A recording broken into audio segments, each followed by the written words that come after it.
The midday sun hammered the Serengeti plains with relentless force, turning the dry grass into brittle gold and the air into a shimmering curtain of heat. 17-year-old Ethan Walker crouched low behind a cluster of acacia trees, his camera lens trained on a herd of zebras grazing in the distance. He'd been waiting for this shot for over an hour. The perfect angle, the perfect light, the kind of wildlife photograph that could win competitions, and maybe, just maybe, help him earn a scholarship to study conservation biology. Ethan had arrived in Tanzania 3 weeks earlier as part of a youth conservation program, a last-minute opportunity his high school biology teacher had fought to secure for him. His single mother, a nurse working double shifts back in Austin, Texas, had been hesitant to let him go so far from home, but Ethan had promised her he'd be careful. He'd promised he'd make it count. Every morning since arriving at the research camp near the edge of Serengeti National Park, he'd risen before dawn, joined the field researchers on their rounds, and spent his afternoons documenting the wildlife that roamed these ancient grasslands. Subscribe to follow more incredible true stories like this one. The zebras shifted, and Ethan adjusted his position, his knees aching from the crouch. Sweat trickled down his temples, stinging his eyes. He blinked it away and refocused. Through the viewfinder, he could see the lead mare lifting her head, ears swiveling. Something had spooked her. Ethan held his breath, waiting. Then, from somewhere beyond the herd, came a sound that didn't belong. A high-pitched, desperate cry that cut through the stillness like a blade. It wasn't the call of a zebra or the bark of a baboon. It was something smaller, more fragile. Ethan lowered his camera and listened. The cry came again, sharper this time, tinged with panic. He glanced toward the research camp, a collection of canvas tents and Land Rovers about half a mile to the east, but no one else seemed to have heard it. The other volunteers were likely back at camp, escaping the worst of the midday heat. Ethan stood slowly, scanning the horizon. The cry echoed once more, and this time he pinpointed the direction, northwest, toward a rocky outcrop where the grass thinned and the ground became uneven. He hesitated. The program rules were clear: never wander off alone, never approach wildlife without a guide, never take unnecessary risks. But the sound was so raw, so urgent, that Ethan found himself moving before he could talk himself out of it. He kept low, moving carefully through the tall grass, his heart pounding in his chest. The outcrop was farther than it had looked, and the heat pressed down on him like a physical weight. His water bottle was nearly empty, and he made a mental note to ration what was left. As he drew closer, the cries grew louder, more frantic. Then he saw it. Wedged between two large rocks, partially hidden by a tangle of dried brush, was a cheetah cub. It couldn't have been more than a few weeks old, its spotted fur still soft and downy, its eyes wide with terror. The cub was crying out, its small body trembling as it struggled to free itself from the narrow crevice. Ethan's breath caught in his throat. He'd seen cheetahs before, adults, sleek and powerful, moving like liquid across the plains, but never a cub this young, and never one in distress. He scanned the area, searching for the mother. Cheetah mothers were fiercely protective, and approaching a cub without considering her presence was a death sentence. But the plains around him were empty, the grass undisturbed. No sign of an adult cheetah, no sign of any predator. Just the cub, alone and trapped. Ethan crept closer, his movements slow and deliberate. The cub's cries intensified when it saw him, its tiny claws scrabbling against the rock. Up close, Ethan could see the problem. The cub had squeezed into the crevice, probably chasing a lizard or fleeing from something, and now its hips were stuck. The rocks pressed against its sides, and every time it tried to pull itself free, it only wedged itself in deeper. "Hey, little one," Ethan whispered, his voice barely audible over the cub's cries. "It's okay. I'm not going to hurt you." The cub hissed, a pitiful sound that lacked any real threat. Ethan knelt beside the rocks, assessing the situation. He couldn't just pull the cub out. That might injure it. He needed to widen the gap or shift the rocks somehow. He set his camera down carefully and reached for the larger of the two rocks, testing its weight. It was heavy, embedded in the ground, but not immovable. Ethan braced himself and pushed. The rock shifted slightly, grinding against the earth.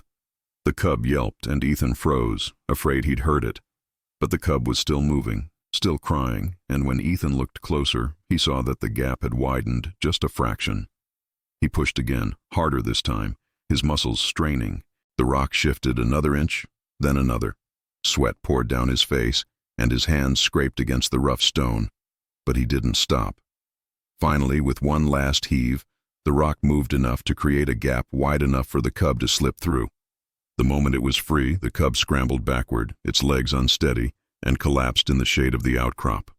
It lay there panting, its small chest heaving, its eyes fixed on Ethan with a mixture of fear and exhaustion.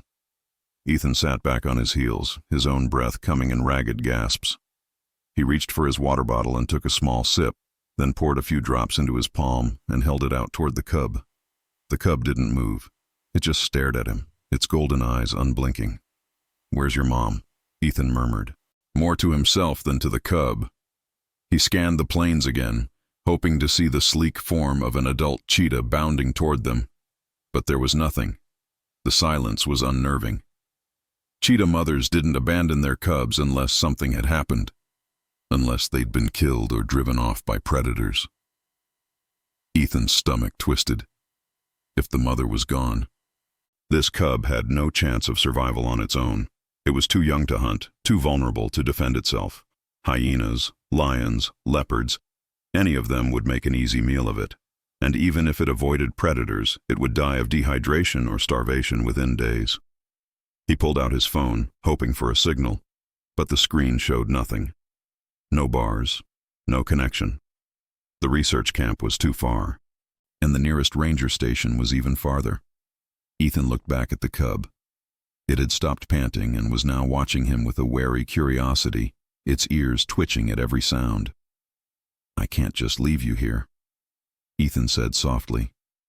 The cub tilted its head as if considering his words.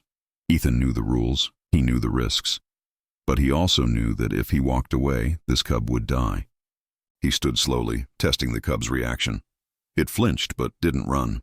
Ethan took a step closer, then another, moving with the same slow deliberation he'd used to approach it earlier. When he was close enough, he crouched down and extended his hand, palm up, letting the cub see that he meant no harm. The cub sniffed the air, its tiny nose twitching, then took a tentative step forward. Ethan's heart raced.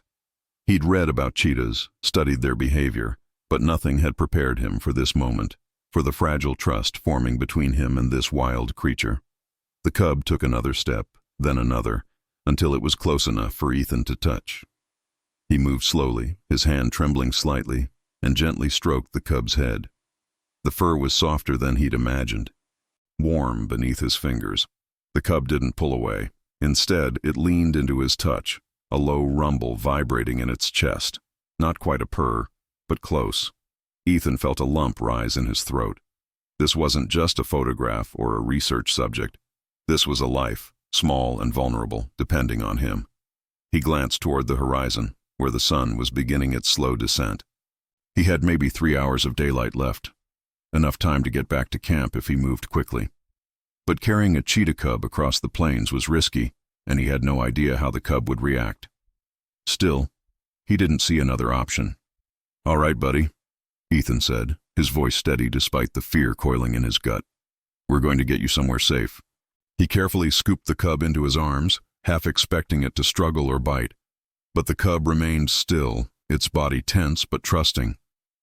Ethan cradled it against his chest, feeling the rapid beat of its heart against his own, and began the long walk back to camp. The walk back to camp felt 3 times longer than the journey out. Every step Ethan took seemed to jostle the cub, and every jostle brought a small whimper that made his chest tighten with worry.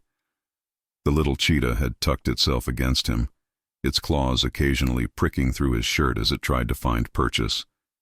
But it didn't fight him. That trust, fragile as it was, felt like both a gift and a terrible responsibility. The sun had shifted lower in the sky, casting long shadows across the grassland. Ethan kept his eyes moving, scanning constantly for any sign of danger. A lone teenager carrying a cheetah cub was an easy target, for lions, for hyenas, for leopards. He'd seen enough during his time here to know that the Serengeti didn't forgive carelessness.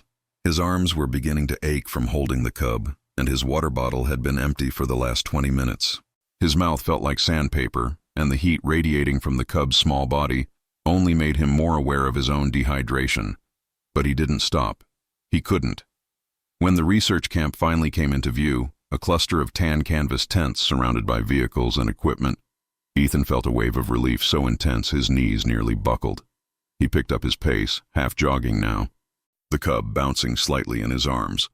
As he approached the perimeter, he saw Dr. Sarah Kimani, the lead wildlife veterinarian, emerging from the medical tent with a clipboard in hand. "Dr. Kimani!" Ethan called out, his voice hoarse.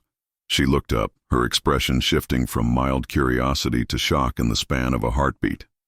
She dropped the clipboard and ran toward him, her long braids swinging behind her. Two other researchers, Marcus, a grad student from Nairobi, and Jennifer, a British zoologist in her 30s, followed close behind. "Ethan, what on earth?" Dr. Kimani stopped short when she saw what he was carrying. Her eyes widened. "Is that a cheetah cub?" "I found it trapped between some rocks," Ethan said quickly, the words tumbling out near the western outcrop. "It was stuck, crying. I waited for the mother, but she never came. I couldn't just leave it there." Dr. Kimani's professional mask slipped back into place. She stepped closer, her hands already moving to examine the cub without touching it yet. "How long ago did you find it?" "Maybe an hour, hour and a half." "And you saw no sign of the mother? No other cubs?" Ethan shook his head. "Nothing. The area was completely empty." Dr. Kimani exchanged a glance with Marcus, something unspoken passing between them. Then she turned back to Ethan. "Bring it into the medical tent, carefully. Jennifer, get the incubator ready. Marcus, call the ranger station and let them know we have an orphaned cub. We need to document this properly." The medical tent was cooler than the outside air, shaded and equipped with portable fans that hummed quietly. Dr. Kimani directed Ethan to a padded examination table, and he gently set the cub down. The moment he released it, the cub tried to scramble back toward him, its claws scraping against the metal surface. Ethan instinctively reached out, and the cub pressed against his hand, trembling. "It's bonded to you already," Dr. Kimani observed, her tone neutral but her eyes sharp. "That's both good and bad." "What do you mean?" Ethan asked. "Good, because it means the cub trusts you, which will make examination and care easier in the short term. Bad, because cheetah cubs imprint quickly, and if we're going to have any hope of rehabilitating it for release, we need to minimize human contact." She pulled on a pair of latex gloves and approached the table slowly. "But first, let's make sure it's not injured." Ethan stayed close, his hand resting lightly on the cub's back as Dr. Kimani conducted her examination. She checked the cub's legs, palpated its abdomen, looked into its eyes and ears, and listened to its heart with a stethoscope. The cub flinched and whimpered but didn't try to bite or scratch. "Male," Dr. Kimani announced. "Approximately 3 to 4 weeks old, underweight, dehydrated, but no obvious injuries. The scrapes on his sides are superficial, probably from the rocks." She straightened and pulled off her gloves. "He's lucky you found him when you did. Another few hours in this heat and he wouldn't have made it." Jennifer appeared with a small plastic incubator lined with soft blankets. "Ready when you are." Dr. Kimani nodded. "Ethan, can you transfer him?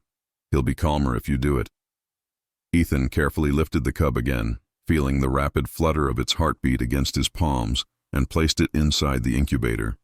The cub immediately curled into a tight ball, its eyes fixed on Ethan through the clear plastic walls. The sight made something in Ethan's chest twist painfully. "What happens now?"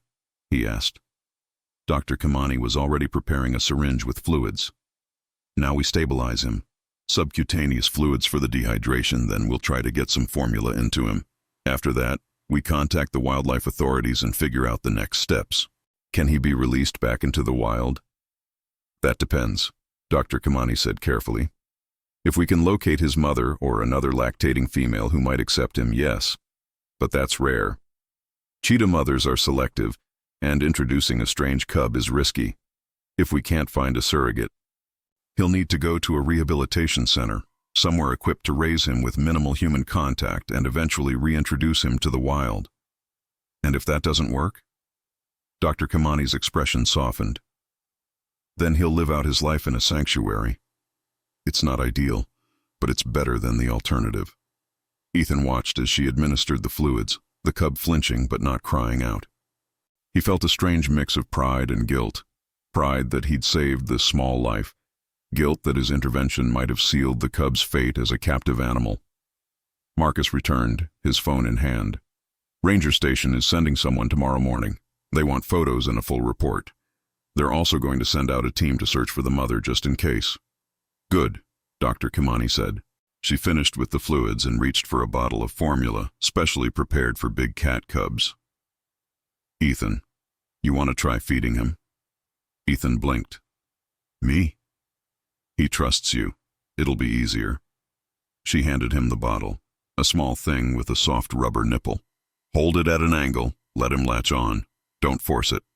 Ethan opened the incubator and lifted the cub out again, cradling him in the crook of his arm like a human baby.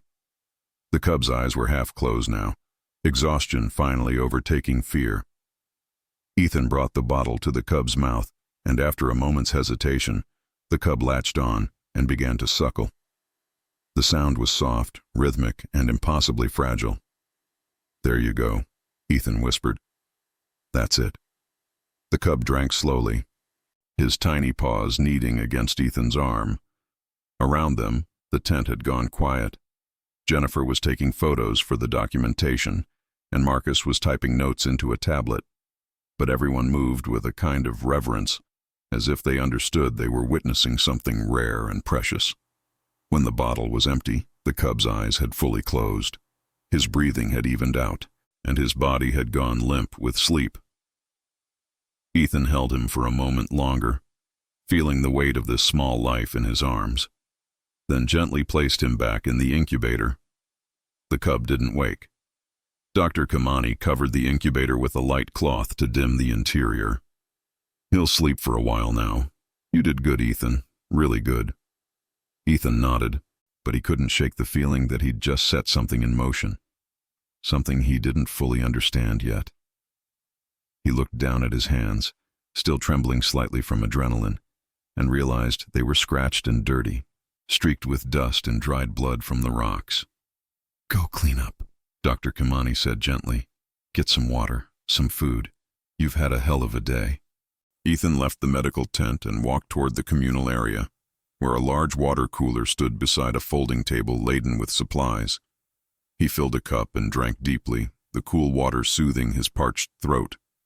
Around him, the camp was coming to life as the heat of the day began to fade. Researchers returned from their fieldwork, comparing notes and sharing stories. Someone started a fire in the central pit, preparing for the evening meal. But Ethan couldn't focus on any of it. His mind kept returning to the cub, to the way it had looked at him, the way it had trusted him.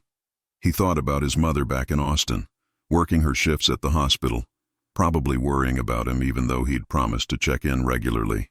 He thought about the scholarship he was chasing, the future he was trying to build. And he thought about the fragile, spotted creature sleeping in the medical tent, whose entire life had just been upended. He didn't know what would happen next. He didn't know if the Rangers would find the mother, or if the cub would end up in a sanctuary, or if any of this would matter in the long run. But he knew one thing with absolute certainty. He would do everything in his power to make sure that cub had a chance, even if it meant breaking a few more rules along the way. The camp settled into its evening rhythm as the sun dipped below the horizon, painting the sky in shades of orange and deep purple. Ethan sat on a folding chair near the fire pit. A plate of rice and stew balanced on his lap, but he'd barely touched it. His eyes kept drifting toward the medical tent, where a soft glow from a battery-powered lantern illuminated the canvas walls. You should eat, Jennifer said, settling into the chair beside him. She had a kind face, weathered by years in the field, and her British accent carried a gentle firmness. You've been running on adrenaline all afternoon. Your body needs fuel. Ethan picked up his fork and forced himself to take a bite. The stew was good, rich and savory, but it tasted like cardboard in his mouth. Is he going to be okay? The cub? Jennifer glanced toward the medical tent. Physically, yes. Dr. Kamani knows what she's doing. But the bigger question is what happens after he's stabilized. That's the part we can't control. Marcus said they're sending rangers to look for the mother. Jennifer nodded slowly. They'll try, but honestly, Ethan, the odds aren't good. If the mother were alive and nearby, she would have come back for him by now. Cheetah mothers are devoted. They don't abandon their cubs unless something catastrophic has happened. Like what? Lions are the most common culprit. They kill cheetah cubs when they find them, sometimes even the mothers. Hyenas too. Or she could have been injured, unable to return. There are a dozen scenarios, none of them good. Jennifer paused, studying him. You did the right thing. You know, bringing him in, even if it complicates things. Dr. Kimani said he's already bonded to me. That's the nature of young animals. They latch onto whoever provides safety and food. It's instinct. Jennifer leaned back in her chair, her gaze distant. I've seen it happen before with other species. The bond forms fast, and it's powerful. But it's also dangerous, because it makes the animal dependent. If we want him to survive in the wild, we have to break that dependency before it becomes permanent. Ethan's stomach twisted. How do you do that? Carefully. Minimal human contact, surrogate mothers when possible, gradual reintroduction to natural behaviors. It's a long process, and it doesn't always work. She looked at him directly. You need to prepare yourself for the possibility that you won't be able to stay involved with his care. The more he sees you, the harder it will be to rehabilitate him. The words hit Ethan like a physical blow. He'd known, logically, that he couldn't keep the cub or even spend much time with him. But hearing it stated so plainly made it real in a way he hadn't been ready for. I understand, he said quietly, though he wasn't sure he did. Jennifer reached over and squeezed his shoulder. You saved his life today. That matters, regardless of what comes next. Don't lose sight of that. After dinner, Ethan volunteered to take the first night watch in the medical tent. Dr. Kamani had insisted that someone monitor the cub through the night, checking his temperature and hydration levels every few hours. Ethan expected her to assign the task to one of the more experienced researchers, but she'd looked at him with those sharp, knowing eyes and simply nodded. 2-hour shifts, she'd said. Wake Marcus at 10, and Ethan, no unnecessary interaction. Check the vitals, record the data. That's it. Understood? Understood.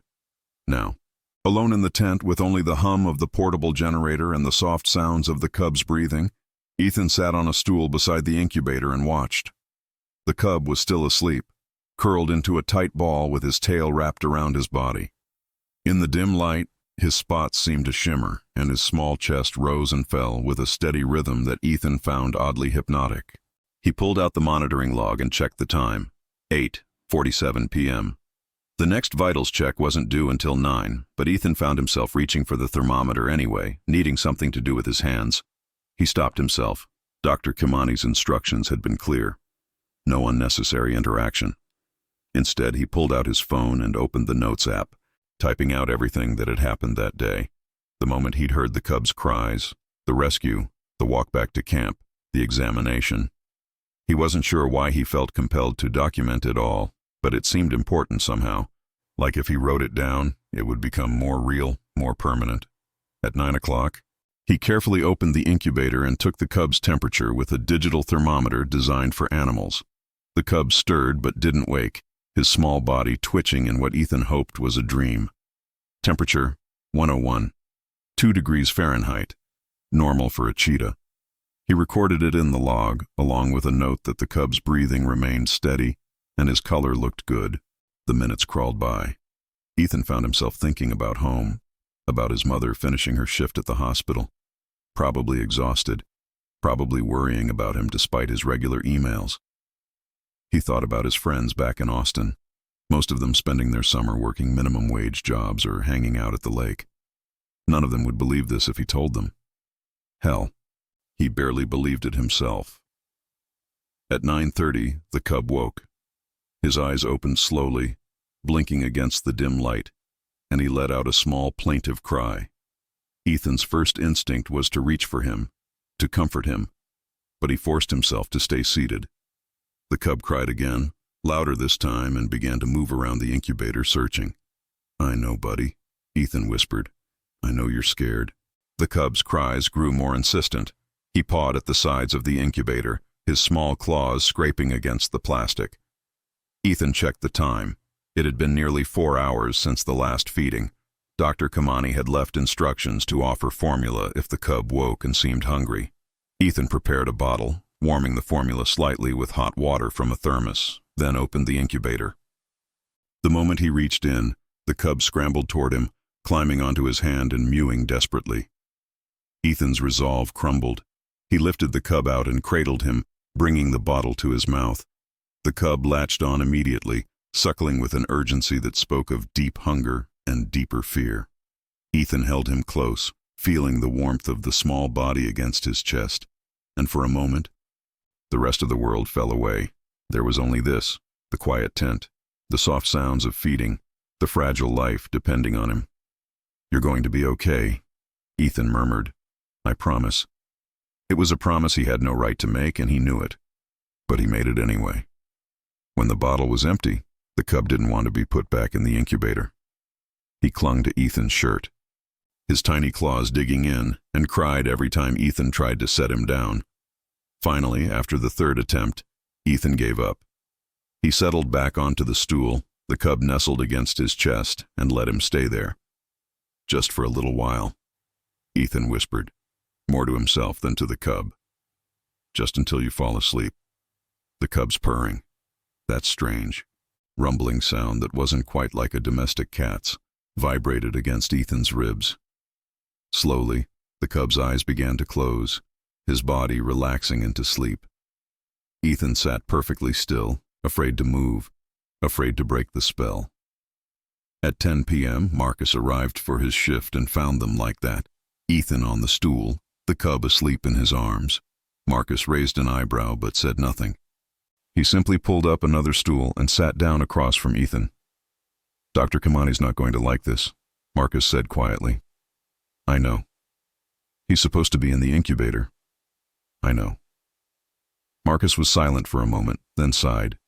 He wouldn't settle? He was scared. They usually are. Marcus leaned forward, his elbows on his knees. "I've been doing this for 3 years, and it never gets easier. Every orphaned animal we bring in, every rescue, you want to save them all, but you can't.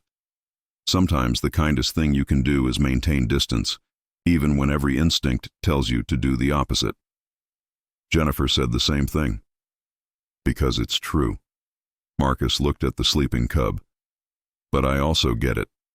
That first rescue, the first time you hold a life in your hands and realize you're all that stands between it and death, it changes you, makes you feel responsible in a way you can't explain to someone who hasn't experienced it." Ethan met his eyes. "What happened to your first rescue?" Marcus's expression darkened.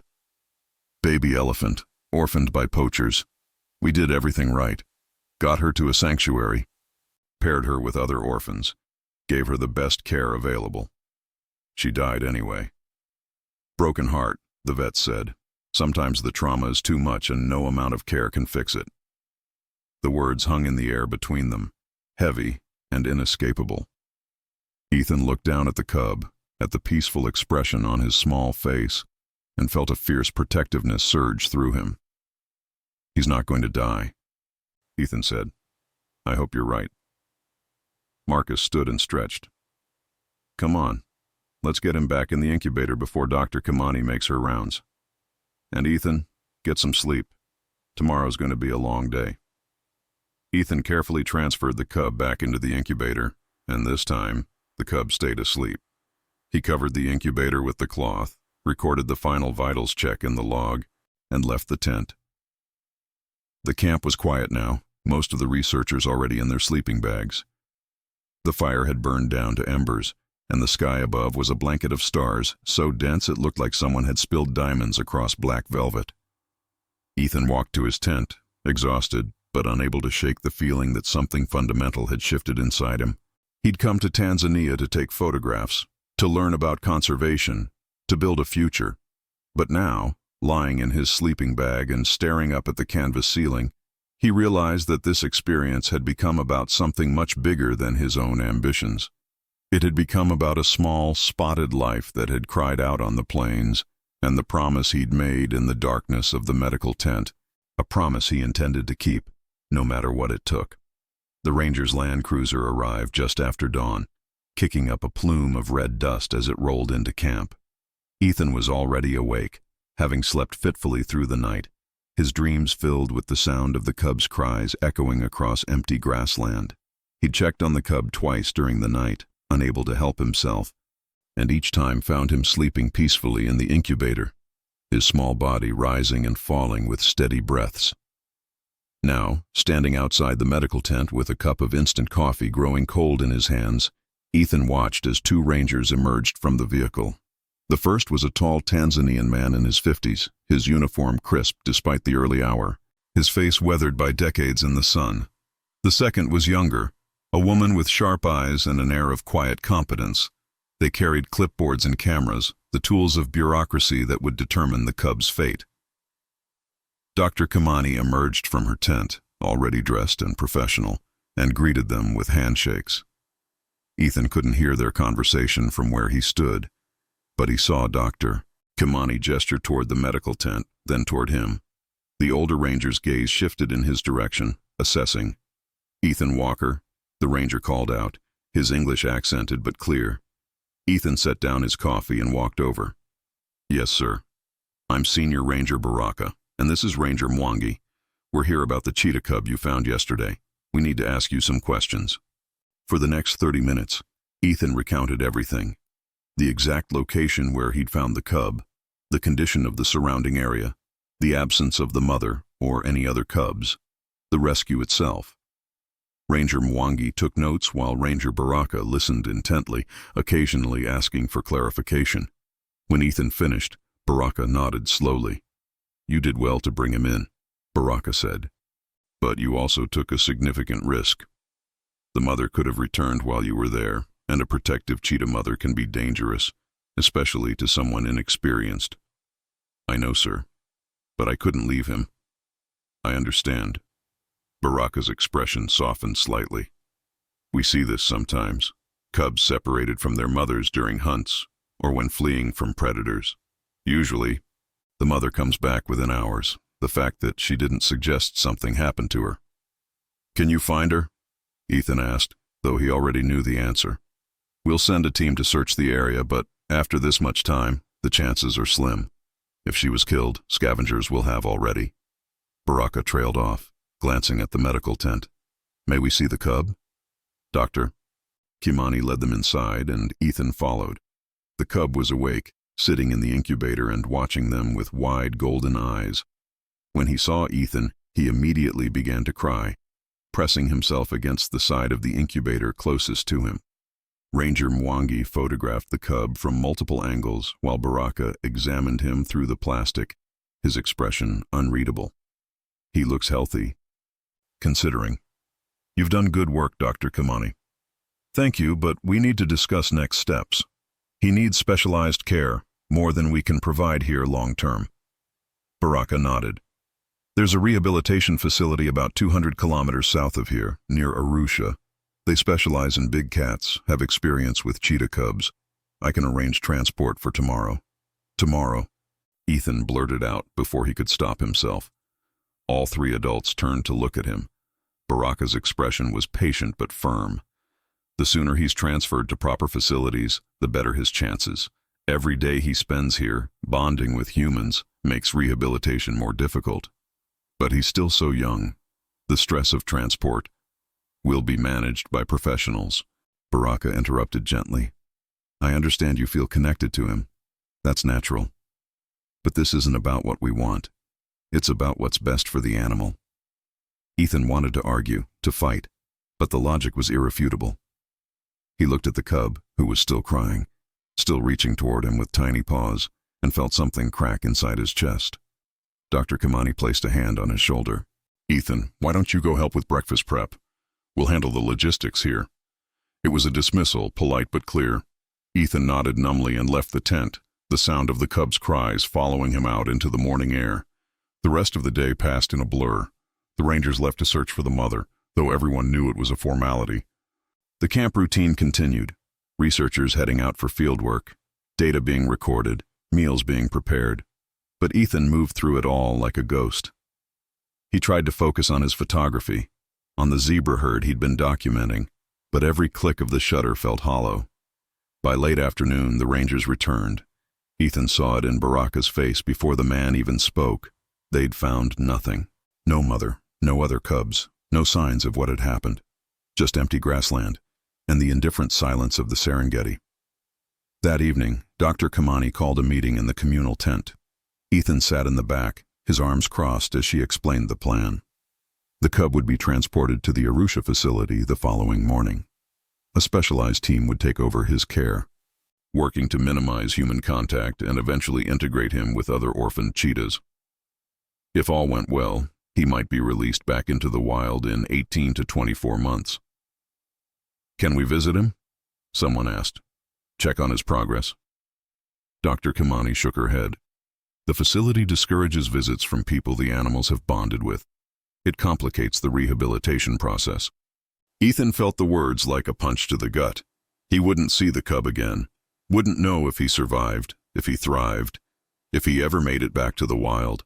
The cub would simply disappear into the system, and Ethan would be left with nothing but memories and unanswered questions. After the meeting, he returned to the medical tent. The cub was due for another feeding, and Ethan had volunteered for the task, knowing it would be his last chance. Dr. Kamani had agreed, perhaps understanding that he needed this closure. The cub recognized him immediately, crying out and scrambling to the edge of the incubator. Ethan lifted him out, and the cub immediately burrowed against his chest, purring that strange, rumbling purr. Ethan prepared the bottle with shaking hands and offered it. The cub drank eagerly, his small paws kneading against Ethan's arm in contentment. "I'm sorry," Ethan whispered, his voice thick. "I'm sorry I can't stay with you. I'm sorry I can't protect you the way I want to." The cub, of course, didn't understand. He just continued drinking, his eyes half closed in satisfaction, trusting completely in the human who held him. When the bottle was empty, Ethan didn't put him back right away. He sat on the stool, cradling the cub, memorizing every detail, the softness of his fur, the pattern of his spots, the weight of him in his arms. He thought about the moment he'd first heard those cries on the plains, the decision he'd made to investigate, the choice that had led to this impossible connection. "You're going to be okay," Ethan said, repeating the promise he'd made the night before. "You're going to grow up strong and fast, and someday you're going to run across these plains like you were meant to. And maybe you won't remember me, but that's okay. That's how it should be." The cub yawned, revealing tiny, sharp teeth, and nestled deeper into Ethan's arms. His purring had quieted to a soft rumble, and his breathing was slowing as sleep began to claim him. Ethan sat there until the cub was fully asleep, then carefully placed him back in the incubator. He covered it with the cloth, recorded the feeding in the log, and stood there for a long moment, his hand resting on the plastic dome. "Goodbye, little one," he whispered. Then he turned and walked out of the tent before the tears could fall. That night, Ethan lay in his sleeping bag and stared at the canvas ceiling, unable to sleep. He thought about the scholarship he'd been chasing, the future he'd been planning, and realized that none of it felt as important as it had a week ago. Something had shifted in him during those hours on the plains, during those quiet moments in the medical tent. He'd discovered a purpose that went beyond his own ambitions, a calling to protect the vulnerable, to fight for those who couldn't fight for themselves. He pulled out his phone and opened a new email to his mother. His fingers hovered over the keyboard for a long moment before he began to type. "Mom, something happened today that I need to tell you about. I found a cheetah cub, rescued him actually. He's being transferred to a rehabilitation facility tomorrow, and I won't see him again. I know that's how it has to be, but it's harder than I expected. I think I've been looking at this whole trip wrong. I came here thinking it was about building my resume, getting into a good college, securing my future. But it's bigger than that. This work, conservation, wildlife protection, it matters in a way I can't fully explain. These animals need people willing to fight for them, and I think I want to be one of those people. I know we've talked about me studying business or pre-med, something practical, and I know you've sacrificed so much to give me opportunities, but I need you to know that I've found something here that feels like it matters. Really matters. I love you. I'll call when I can. Ethan, he hit send before he could second-guess himself, then set the phone aside and closed his eyes. Tomorrow the cub would leave, and Ethan would return to his regular duties at the camp. Life would go on, but nothing would ever be quite the same. Outside, the Serengeti night was alive with sounds, the distant roar of a lion, the yipping of hyenas, the rustle of grass in the wind. And somewhere in the medical tent, a small cheetah cub slept peacefully, unaware that his life was about to change again, unaware that the teenager who'd saved him was already planning how to save others. The transport team arrived at 7 a.m. sharp. 2 specialists from the Arusha facility, driving a modified van, equipped with climate control and a secure carrier designed for young predators. Ethan watched from a distance as they conferred with Dr. Kamani, their movements efficient and professional. They'd done this before, many times probably. He'd been awake since before sunrise, unable to stay in his tent, knowing these were the cub's final hours at camp. He'd already said his goodbye the night before, but his feet had carried him to the medical tent anyway, drawn by a need he couldn't name. Dr. Kamani emerged and spotted him. She walked over, her expression sympathetic. "You can be there when we transfer him if you want. But Ethan, you need to understand. He's going to cry. He's going to reach for you. And you can't respond. It'll only make it harder for him." Ethan swallowed hard. "I understand." "Do you?" "Because I've seen this before. Young volunteers who get attached, who think they can somehow maintain a connection. But the kindest thing you can do for him now is let him go completely." "I know," Ethan said, and this time he meant it. He'd spent half the night coming to terms with this reality. "I just want to see him one more time, that's all." Dr. Kamani studied him for a moment, then nodded. "All right, come on." Inside the medical tent, the transport specialists were preparing the carrier, a sturdy plastic crate lined with soft bedding, ventilation holes on all sides, a secure latch. One of them, a woman in her 40s with kind eyes and calloused hands, looked up as they entered. "This is Ethan Walker," Dr. Kamani said. "He's the one who found the cub." The woman extended her hand. "Grace Amandi, I run the rehabilitation program at Arusha. You did good work bringing him in. Not everyone would have made that choice." "Is he going to be okay?" Ethan asked, shaking her hand. "We'll do everything we can. He's young enough that we have a real chance at successful rehabilitation. We have 2 other cheetah cubs at the facility right now, both around his age. If we can integrate them, they'll learn from each other. Hunting behaviors, social dynamics, all the things they'd normally learn from their mother. And then, if all goes well, we release them together. Cheetahs sometimes form coalitions, especially males. Having companions increases their survival odds." Grace moved to the incubator and peered inside. The cub was awake, watching her warily. "He looks strong, good weight, bright eyes. You've taken excellent care of him." Dr. Kamani opened the incubator, and immediately the cub began to cry, his eyes scanning the tent until they found Ethan. The moment their gazes locked, the cub's cries intensified, desperate and pleading. Every instinct in Ethan's body screamed at him to go to the cub, to comfort him, but he forced himself to stay where he was, his hands clenched into fists at his sides. Grace lifted the cub out gently but firmly, holding him in a way that minimized contact while maintaining security. The cub struggled, his small claws extending, his cries becoming frantic. He twisted in Grace's grip, reaching toward Ethan with outstretched paws. Ethan felt tears burning behind his eyes, but he didn't move. He couldn't. Dr. Kamani had been right. Responding would only make this worse. "It's okay, little one," Grace murmured, her voice calm and steady. "I know you're scared. I know. Here she carried him to the transport crate and placed him inside. The moment she closed the door, the cub threw himself against it, crying and pawing at the ventilation holes. The sound was unbearable. Ethan wanted to run from the tent, to escape the raw anguish in those cries, but he forced himself to stay, to witness this. He owed the cub that much. Grace secured the crate and lifted it carefully. "We'll take good care of him. I promise you that." "Can I—" Ethan's voice cracked. He cleared his throat and tried again. "Can I know his name? What you call him?" Grace exchanged a glance with Dr. Kamani, then looked back at Ethan. "We don't usually name them. It creates attachment, makes it harder to maintain the distance they need, but—" She paused, considering. "We'll need to identify him in our records. Do you have a suggestion?" Ethan thought about it. He thought about the moment he'd first heard those cries on the plains, about the courage it had taken for the cub to trust him, about the promise he'd made in the darkness. "Jabari," he said quietly. "It means brave in Swahili, right?" Grace smiled. "It does." "Jabari it is then, for the records." They carried the crate out to the van, and Ethan followed at a distance.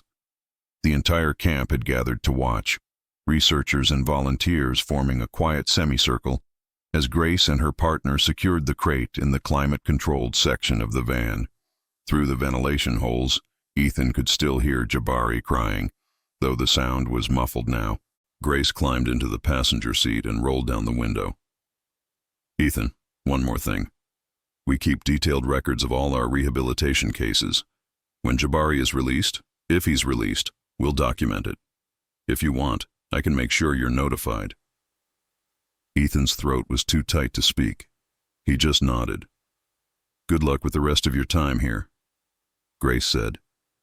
Then the van's engine started, and they were pulling away, dust rising in their wake. Ethan stood there long after the van had disappeared from view, staring at the empty road. Around him, the camp slowly returned to its normal rhythm, people heading to breakfast, preparing for the day's fieldwork, discussing their research. But Ethan couldn't move.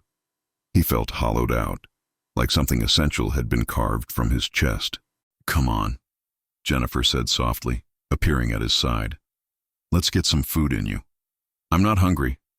"I know, but you need to eat anyway." She guided him gently toward the communal tent, where breakfast was being served. Ethan sat mechanically, accepted a plate he didn't want, and forced himself to take a few bites that tasted like ash. Marcus sat down across from him. "First time's always the hardest." "Does it get easier?"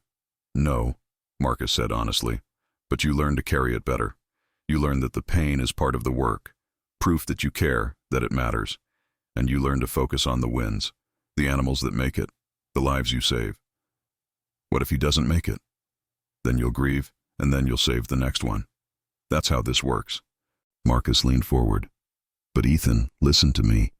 Grace is one of the best in the field. If anyone can give Jabari a chance at a wildlife, it's her. You need to trust that." Ethan wanted to believe him. He wanted to trust that everything would work out, that Jabari would grow strong and fast, and eventually run free across the plains. But he'd learned enough during his time here to know that nature didn't deal in guarantees. Sometimes, despite everyone's best efforts, things went wrong. The rest of the day passed in a haze. Ethan went through the motions, joined a research team tracking a pride of lions, took photographs he'd normally be excited about, recorded field notes, but his heart wasn't in it. His mind kept drifting back to Jabari, wondering if he'd stopped crying, if he was eating, if he was terrified in his new environment. That evening, as the sun set and the camp prepared for dinner, Ethan's phone buzzed with an email notification. His mother had replied, "Ethan, I read your email 3 times and each time I cried a little. Not because I'm disappointed. I could never be disappointed in you for finding something you're passionate about. I cried because I'm proud. Proud that you have the courage to follow your heart. Proud that you care so deeply about making a difference. I won't lie and say I'm not worried about the practical aspects. Conservation work isn't easy, and it doesn't always pay well. But I've spent my whole life playing it safe, taking the practical path. And you know what? I'm happy, but I always wonder what might have been if I'd been braver. Don't make my mistakes, baby. If this is what calls to you, If this is where you feel you belong, then chase it with everything you have. We'll figure out the rest together. I love you so much. Call me when you can. I want to hear all about this cub and everything else you've been doing." Mamathan read the email twice, then a third time, feeling something tight in his chest begin to loosen. He'd been so afraid she'd try to talk him out of it, to remind him of all the sensible reasons to choose a different path. But she'd done the opposite. She'd given him permission to take the risk, to follow this calling wherever it led. He typed out a quick reply promising to call soon, then set his phone aside and looked out at the Serengeti stretching endlessly in every direction. Somewhere out there, Jabari was beginning a new chapter of his life. And here, sitting in this camp with dust on his boots and purpose in his heart, Ethan was beginning his own. He didn't know what the future held. Didn't know if he'd ever see Jabari again, or if the cub would successfully return to the wild, or if Ethan himself would make it as a conservationist. But for the first time in his life, he felt certain about his direction. He'd found his calling on the plains, in the cry of a frightened cub, and the weight of a small life in his hands. And whatever came next, he would face it with the same courage that had led him to investigate those cries in the first place, the same courage he'd seen in Jabari's golden eyes. The weeks that followed Jabari's departure settled into a rhythm that was both familiar and fundamentally changed. Ethan threw himself into his work with renewed intensity, volunteering for every research expedition, every data collection assignment, every opportunity to learn more about the intricate web of life that sustained the Serengeti ecosystem. But no matter how busy he kept himself, part of his mind remained with a small spotted cub 200 kilometers away. Dr. Kamani noticed the change in him. One afternoon, as they sat in the shade of an acacia tree cataloging photographs of a leopard they'd been tracking, she looked up from her tablet and studied him. "You're different since the cub left," she observed. "More focused, more driven." Ethan adjusted the settings on his camera, reviewing the shots he'd taken that morning. "I guess I understand now what this work really means. It's not just about research or data, it's about individual lives. That's both the blessing and the curse of conservation work," Dr. Kamani said. "Every animal becomes personal. Every loss hits you like losing family. It's why so many people burn out." She paused. "But it's also what makes the victory so sweet. When you get that email telling you an animal you saved is thriving, or when you see one you rehabilitated running free, those moments make everything worth it." "Have you heard anything?" Ethan asked, trying to keep the hope out of his voice. "From the Arusha facility?" "Not yet. It's only been 3 weeks. These things take time." Dr. Kamani's expression softened. "But I know Grace. If there was a problem, she would have contacted us. No news is usually good news in this line of work." Ethan nodded, trying to take comfort in that logic. He'd resisted the urge to email Grace directly, knowing that his involvement would only complicate Jabari's rehabilitation. But the not knowing gnawed at him, especially late at night when the camp was quiet and his thoughts had nowhere else to go. His time in Tanzania was running short now. Only 2 weeks remained before he'd have to return to Austin, to his senior year of high school, to a life that felt increasingly distant and unreal.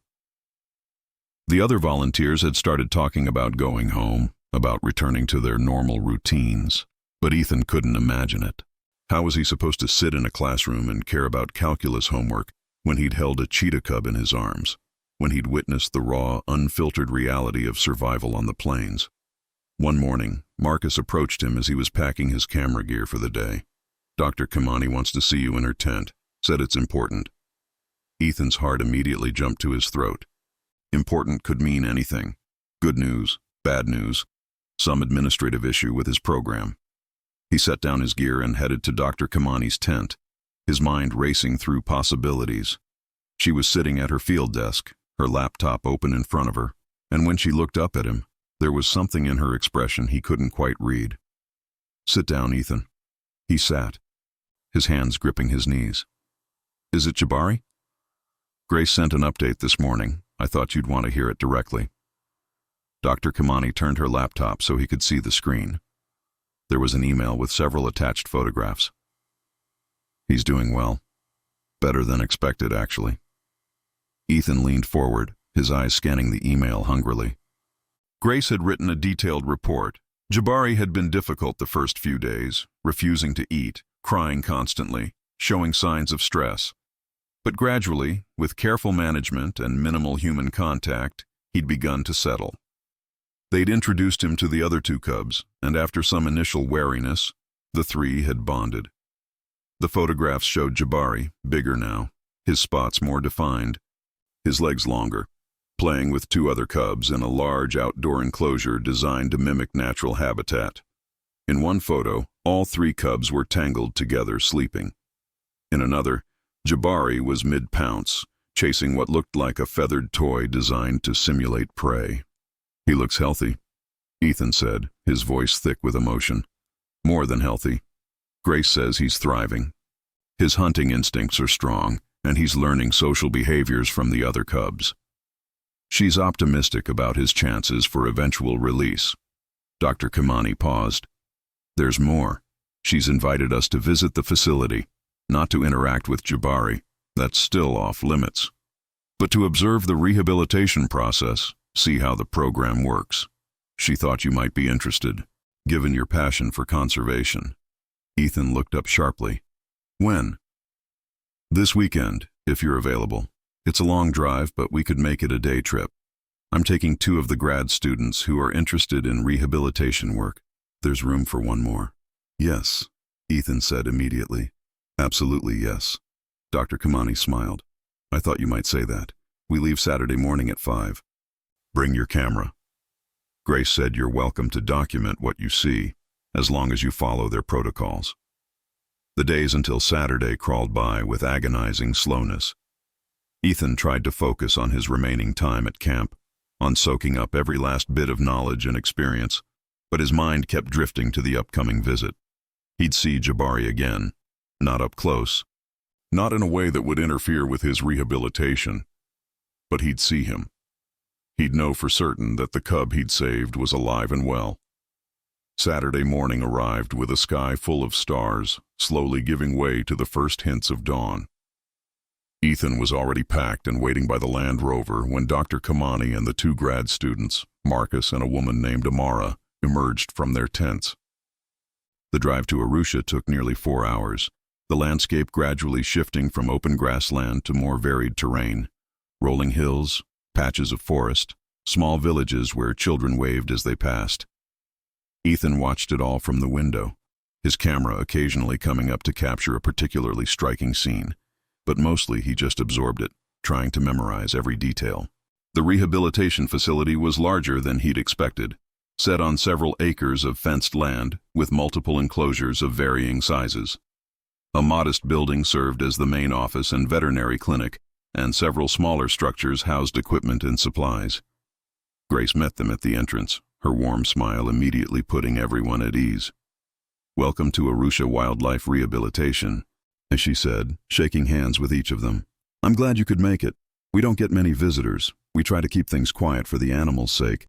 But Dr. Kimani speaks highly of all of you, and I think you'll find what we're doing here interesting." She led them on a tour of the facility, explaining their approach to rehabilitation. Minimal human contact, natural habitat simulation, gradual introduction of hunting skills through carefully designed exercises.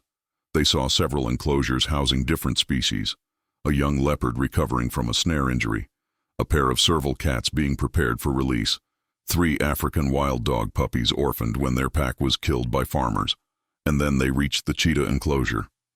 It was the largest on the property, nearly 2 acres of grassland dotted with rocks and small trees, designed to mimic the natural environment where cheetahs thrived.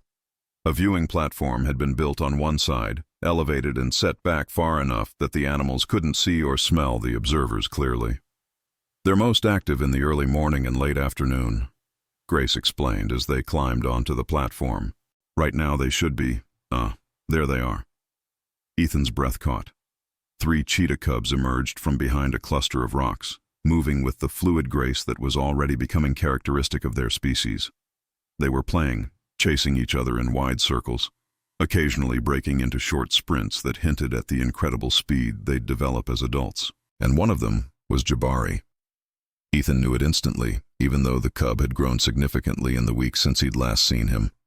Something about the pattern of spots, the way he moved, The tilt of his head, it was unmistakably the same cub Ethan had pulled from between those rocks on the plains. "The one on the left is Jabari," Grace said quietly, as if reading his thoughts.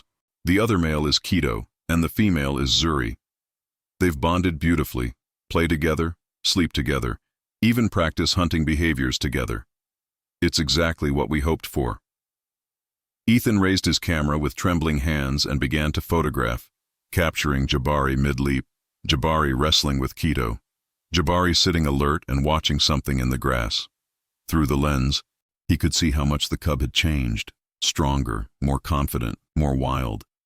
The frightened creature who'd clung to Ethan's shirt was gone, replaced by a young predator, learning to be what he was meant to be. "He doesn't remember me, does he?" Ethan asked softly. Grace was quiet for a moment. "Probably not in any meaningful way. He was very young when you found him, and we've worked hard to redirect his attachment away from humans. That's the goal, to make him forget that humans were ever part of his life, so he can survive in the wild without seeking out human contact." "That's good," Ethan said, and meant it. Even as part of him ached at the thought of being forgotten, he understood that this was success.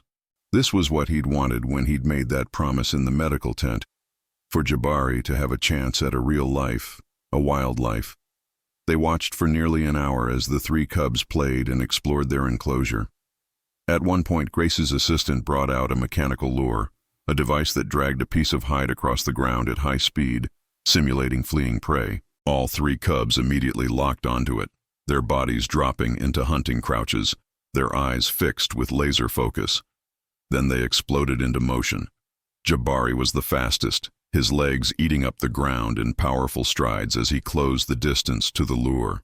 He pounced, his claws extended, and caught it cleanly. The other two cubs immediately joined him, and they spent several minutes killing the hide, shaking it and biting it in a display of instinctive hunting behavior that needed no teaching. "That's remarkable," Marcus murmured. "The instinct is so strong." "That's why we have hope for these three," Grace said. "The hunting drive is hardwired. Our job is just to give them opportunities to practice it in a safe environment, then gradually increase the difficulty until they're ready for live prey.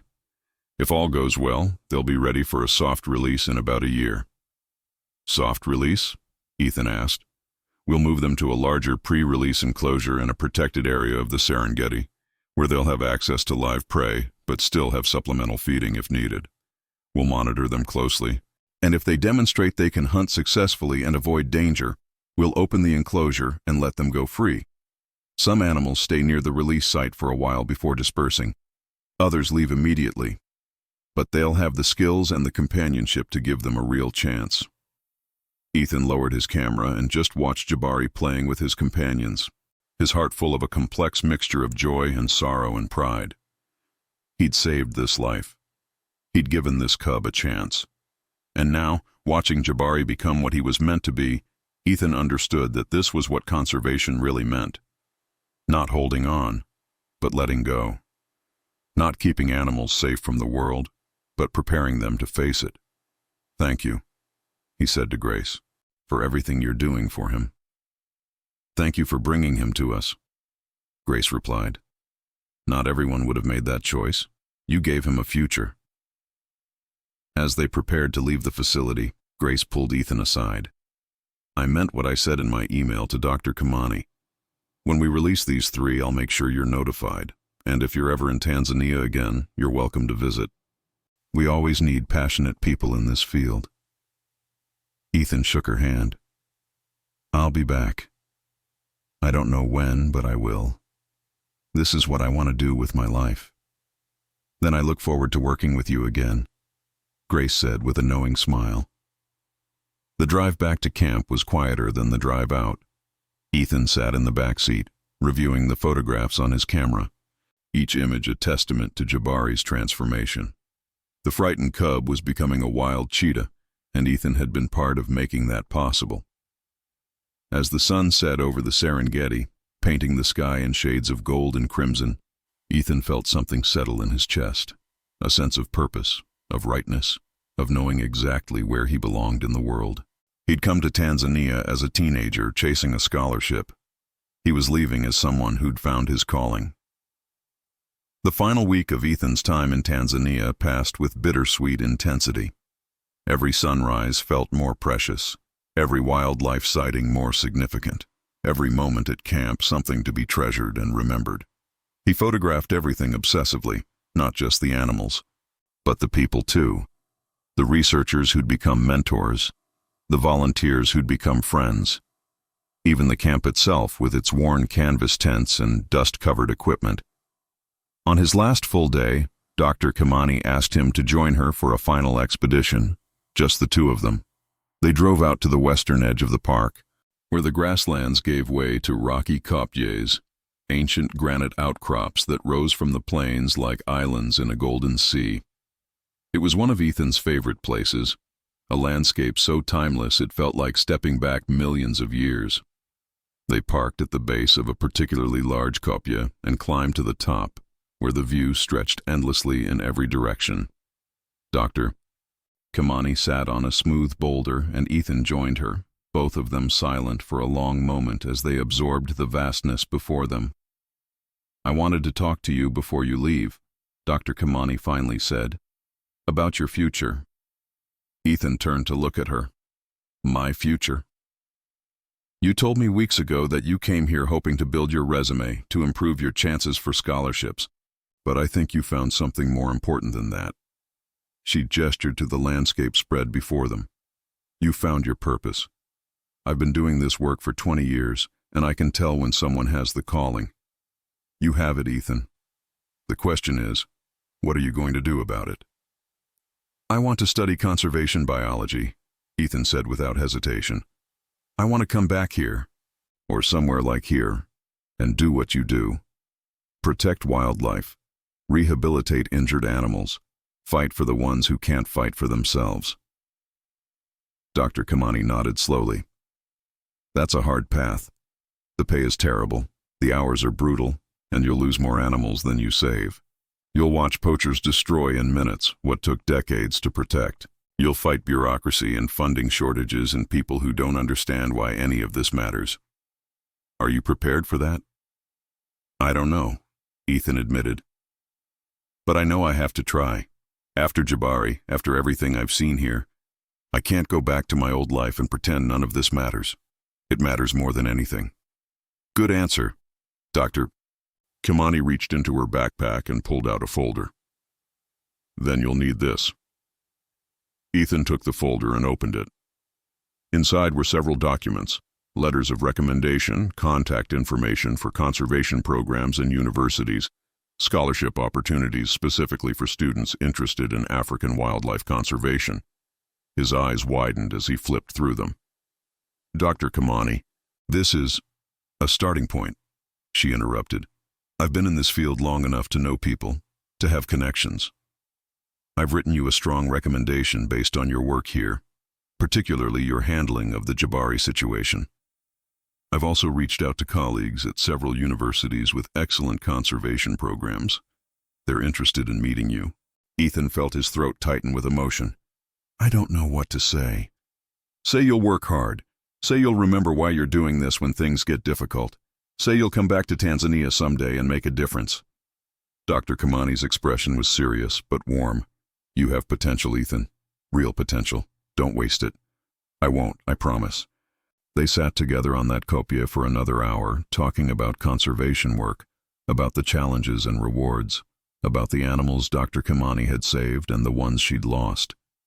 She told him about her own journey into this field, about the moment she'd realized this was her calling, about the sacrifices she'd made and the fulfillment she'd found. As the sun began its descent toward the horizon, they climbed down from the kopje and drove back to camp. Ethan spent his final evening saying goodbye to the people who'd become so important to him. Marcus, who'd taught him about field research. Jennifer, who'd shared her wisdom about the emotional toll of conservation work. Amara, who'd become a friend during long nights of data entry and analysis. That night, lying in his sleeping bag for the last time, Ethan pulled out his phone and composed an email to his mother. "Mom, tomorrow I fly home, but I'm not the same person who left Austin 7 weeks ago. I've seen things I can't unsee, learned things I can't unlearn, and found a purpose I can't ignore. Dr. Kamani gave me information about conservation programs and scholarships. I know the path won't be easy, and I know you worry about practical things like job security and income. But I also know that if I don't pursue this, I'll spend the rest of my life wondering what might have been. I'm coming home different. I hope that's okay. The cub I told you about, Jabari, is thriving. I got to see him at the rehabilitation facility, and Mom, he was magnificent. Still young, still learning, but already showing signs of the incredible predator he'll become. Knowing I played a part in giving him that chance, it's the most meaningful thing I've ever done. I'll see you soon. I love you. Ethan, he hit send and set the phone aside, then lay back and listened to the sounds of the Serengeti night one final time. Somewhere out there, lions were hunting. Hyenas were calling to their clan. Zebras were standing watch while others slept. And 200 kilometers away, a young cheetah named Jabari was curled up with his companions, dreaming whatever dreams wild things dream. The flight home was long and exhausting, multiple connections that blurred together in a haze of airports and airplane food. Ethan slept fitfully, his body confused by the time changes, his mind still half in Tanzania. When he finally walked through the arrival gate at Austin Bergstrom International Airport, his mother was waiting. She looked smaller than he remembered, more tired, but her face lit up when she saw him. She pulled him into a fierce hug, and Ethan held on tight, suddenly overwhelmed by how much he'd missed her. "Let me look at you," she said, pulling back and studying his face. "You're darker, thinner, and there's something different about your eyes." "I saw things, Mom. Important things." "I know, baby. I could tell from your emails." She linked her arm through his as they walked toward baggage claim. "Come on, let's get you home. You can tell me everything." The drive back to their small house in South Austin felt surreal. Everything was exactly as he'd left it. The same streets, the same buildings, the same Texas heat, but it all felt diminished somehow, less real than the vast plains and endless skies he'd left behind. Over the next few days, Ethan struggled to readjust. His friends wanted to hear about his trip, but when he tried to explain what he'd experienced, the words felt inadequate. How could he describe the weight of holding a cheetah cub, the feeling of watching Jabari learn to hunt, the moment he'd realized his entire future had changed? His mother, though, understood. She sat with him at the kitchen table one evening, the folder from Dr. Kamani spread out between them, and they went through every document together. "This scholarship," she said, pointing to one of the papers. "It's specifically for students interested in African wildlife conservation. Full tuition plus a stipend for research expenses. The competition is probably intense," Ethan said. "So, you rescued a cheetah cub. You worked with leading researchers in one of the world's most important ecosystems. You have a recommendation from Dr. Sarah Kamani, who apparently is a big deal in conservation circles." His mother looked at him seriously. "You have a real shot at this, Ethan. But you have to commit. No half measures. I'm committed. I've never been more sure of anything." "Then we'll make it work. Whatever it takes." She reached across the table and squeezed his hand. "I'm proud of you. Not because of scholarships or programs or any of that. I'm proud because you found something worth fighting for." Senior year began a week later, and Ethan threw himself into his applications with single-minded focus. He wrote essays about Jabari, about conservation, about the moment he'd heard those cries on the plains, and made the choice to investigate. He compiled his photographs into a portfolio that told the story of the Serengeti and the creatures who called it home. He reached out to the contacts Dr. Kamani had provided, setting up video interviews and phone calls. The months passed in a blur of schoolwork and applications, of waiting and hoping. And then, on a cold February morning, Ethan received an email that made his hands shake as he read it. He'd been accepted to the University of California, Davis, one of the top conservation biology programs in the country. Full scholarship, research opportunities starting freshman year, a pathway to graduate work in Africa. He'd done it. That evening, he composed an email to Dr. Kamani, telling her the news and thanking her for everything she'd done. Her response came within hours. "Ethan, congratulations. I knew you could do it. UC Davis is an excellent program. You'll learn from some of the best in the field. I have news as well. Jabari and his companions are being moved to the pre-release enclosure next month. They're ahead of schedule, showing excellent hunting skills and strong social bonds. Grace is optimistic about a full release by next summer. When that happens, I'll make sure you're notified. You should be there if you can. You started his journey. You should witness the next chapter. Keep in touch. The conservation community is smaller than you think, and I have a feeling our paths will cross again. Sarah Ethan read the email 3 times, his heart swelling with pride and hope. Jabari was going to make it. The frightened cub trapped between rocks was going to run free on the Serengeti plains, exactly as nature intended. That night, Ethan stood in his backyard under the Texas stars, so much dimmer than the African sky, so much less vast, and thought about the journey that had brought him here. A single decision to investigate a cry for help had changed everything, had given Jabari a future, and given Ethan a purpose. He thought about the promise he'd made in the medical tent, whispered to a small spotted cub in the darkness, "You're going to be okay." And against all odds, it was coming true. Ethan pulled out his phone and opened his photos, scrolling through hundreds of images from Tanzania until he found his favorite, Jabari at the rehabilitation facility, mid-leap. His body stretched out in perfect predatory grace, his eyes focused and wild and free. "Run fast, Jabari," Ethan whispered to the photograph. "Run fast and live wild. I'll see you again someday." It was a promise to himself as much as to the cub. He would return to Africa. He would continue this work. He would fight for the animals who couldn't fight for themselves, just as he'd fought for one small cheetah on the plains. This was only the beginning. The stars wheeled overhead, indifferent and eternal, and somewhere across an ocean and a continent, a young cheetah slept peacefully, dreaming of the open grasslands where he would soon run free. 2 lives, forever connected by a moment of courage and compassion on the Serengeti plains, and both of them, in their own ways, were just beginning to understand what it meant to be truly alive. 15 months later, Ethan stood at the arrival gate of Kilimanjaro International Airport, his backpack slung over one shoulder and his camera bag over the other. The familiar heat and humidity of Tanzania wrapped around him like a welcome embrace, and he breathed it in deeply, feeling something inside him settle into place. He was home, not the home where he'd grown up, but the home his heart had claimed. His freshman year at UC Davis had been everything he'd hoped for and more. He'd excelled in his courses, joined research projects studying predator-prey dynamics, and spent every spare moment preparing for this moment. When Grace's email had arrived 3 weeks earlier, "Jabari and his companions are ready for release. We'd like you to be there." Ethan had immediately requested time away from his summer research position.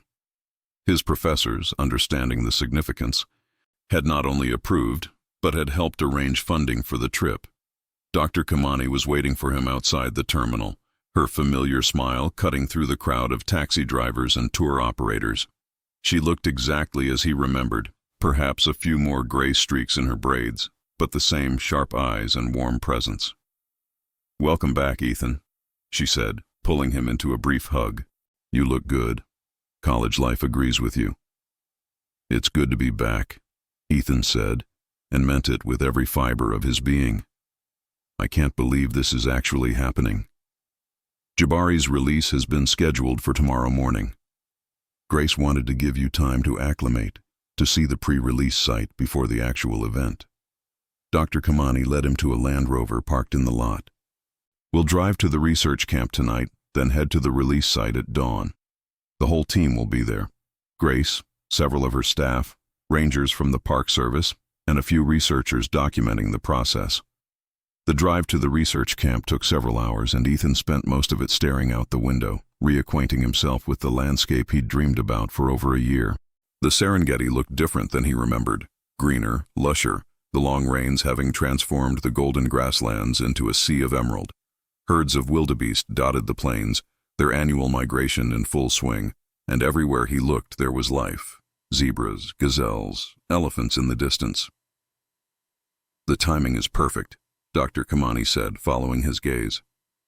"The migration means abundant prey." Jabari and the others will have plenty of opportunities to hunt. Are they ready? Ethan asked. Really ready? Grace says they've been successfully hunting live prey in the pre-release enclosure for months now. They've killed impala, Thompson's gazelles, even a young wildebeest. They work together, using coordinated strategies, and they've shown appropriate wariness of larger predators. They know to avoid lions and hyenas. Dr. Kamani glanced at him. As ready as they'll ever be. But Ethan, you need to understand, there are no guarantees. The first few months after release are critical. Some animals thrive immediately, others struggle, some don't make it at all. I know, Ethan said quietly. He'd spent the past year studying wildlife rehabilitation and reintroduction programs. He knew the statistics, knew that even the best prepared animals faced enormous challenges in the wild. But he also knew that without this chance, Jabari would have died between those rocks 15 months ago. Whatever happened now, at least he'd have had this opportunity. They arrived at camp as the sun was setting, and Ethan was greeted by familiar faces. Marcus, now working on his PhD research. Jennifer, who'd returned for the migration season, and several new researchers he didn't know. They shared a meal around the fire pit, and Ethan found himself answering questions about his studies, his plans for the future, his research interests. But his mind was elsewhere, already at the release site, already imagining the moment when the enclosure gates would open and Jabari would take his first steps into true freedom. That night, sleep came in fragments. Ethan dozed fitfully, waking every few hours to check the time, anxious for dawn to arrive. Finally, at 4:30 a.m., he gave up on sleep entirely and began preparing his gear. By the time Dr. Kamani emerged from her tent at 5, he was already packed and waiting by the vehicles. The drive to the pre-release site took 90 minutes, following rough tracks that wound through increasingly remote areas of the park. As they approached, Ethan could see the enclosure, a massive fenced area covering nearly 50 acres, large enough to allow the cheetahs to run at full speed, to hunt, to behave as naturally as possible while still being monitored. Grace was already there, along with her team and several park rangers.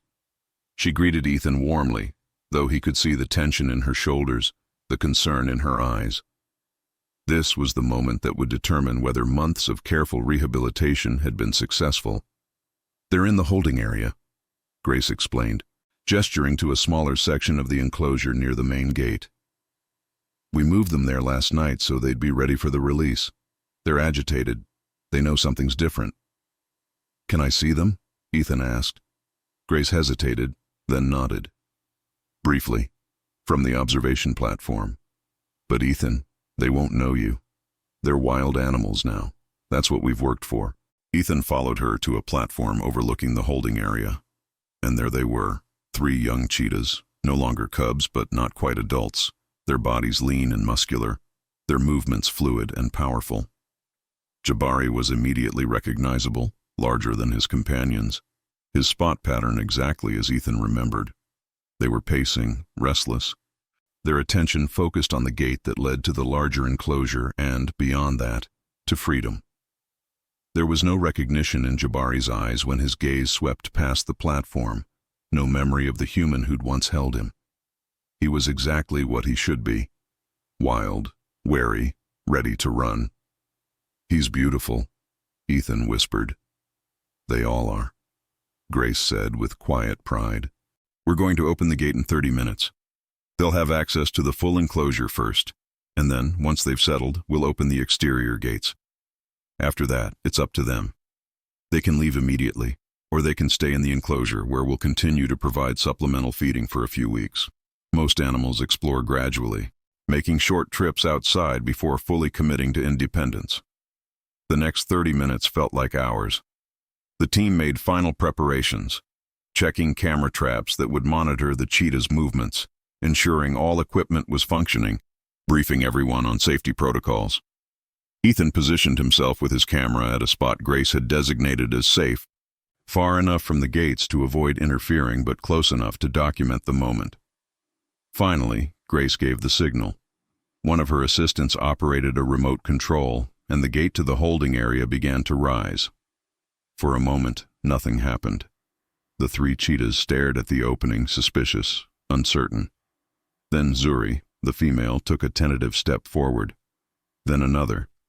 And then she was through, breaking into a run, her body stretching out in a display of pure speed and joy.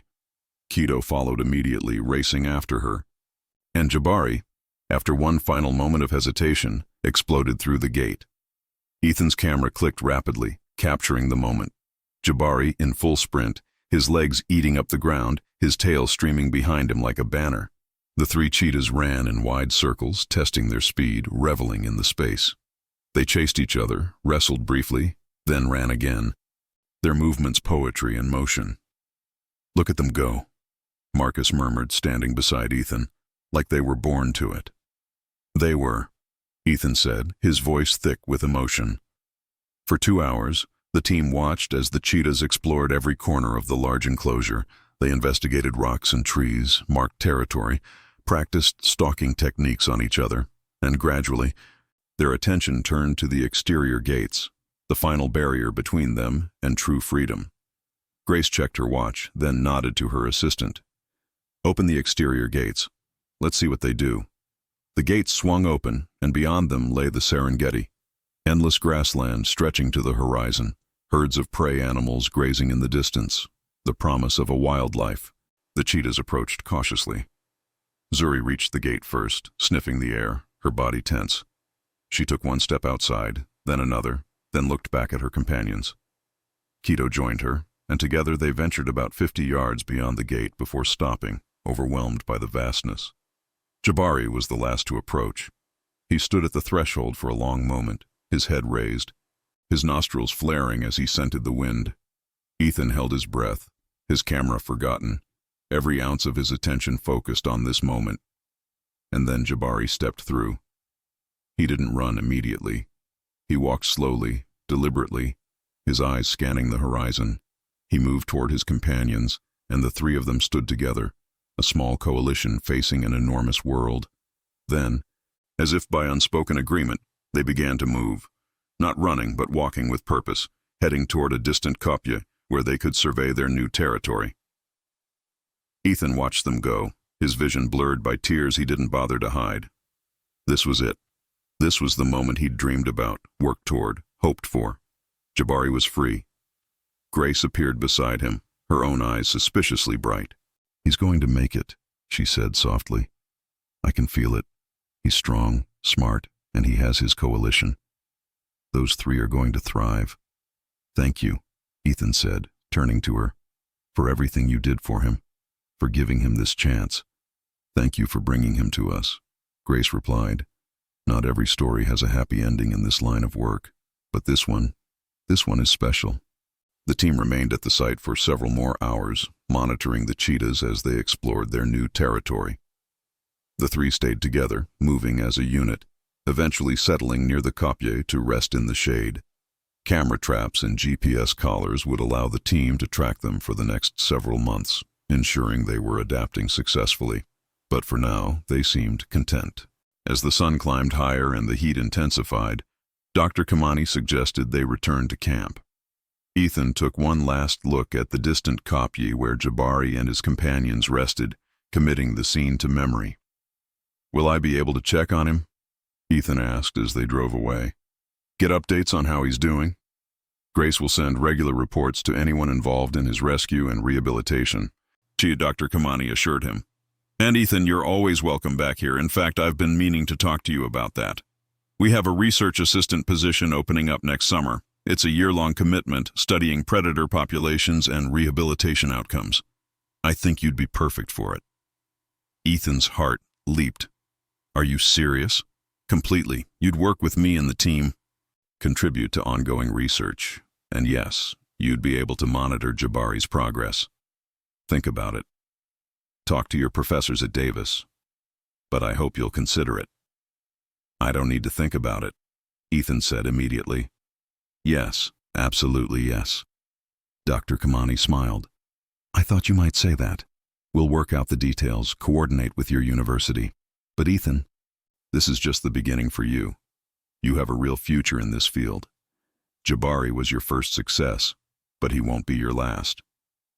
That evening, back at camp, Ethan sat by the fire and composed an email to his mother, attaching several photographs of Jabari's release. "Mom, he's free. Jabari is running wild on the Serengeti, exactly where he belongs. I watched him walk through those gates into his future. And Mom, it was the most beautiful thing I've ever seen. Dr. Kamani offered me a research position here next summer. A full year working in Tanzania, studying the animals I love, contributing to conservation efforts. I know it means postponing some of my coursework, but my professors think it's an incredible opportunity. I know this isn't the path you imagined for me. I know it's not safe or stable or practical, but it's right. It's what I'm meant to do. Thank you for supporting me, for believing in me, for letting me follow this calling even when it scared you. I love you so much."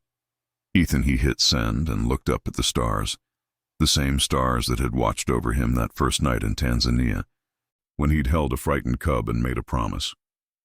He'd kept that promise. Jabari was alive and free and wild, and Ethan had found his place in the world, not in classrooms or offices, but here, under these stars, fighting for the creatures who couldn't fight for themselves. The fire crackled, sending sparks spiraling into the night sky. Somewhere out there, a young cheetah slept beneath those same stars, dreaming of the hunt, of the run, of the wildlife stretching out before him. 2 lives, forever changed by a moment of courage on the plains. Both of them, finally, exactly where they belonged.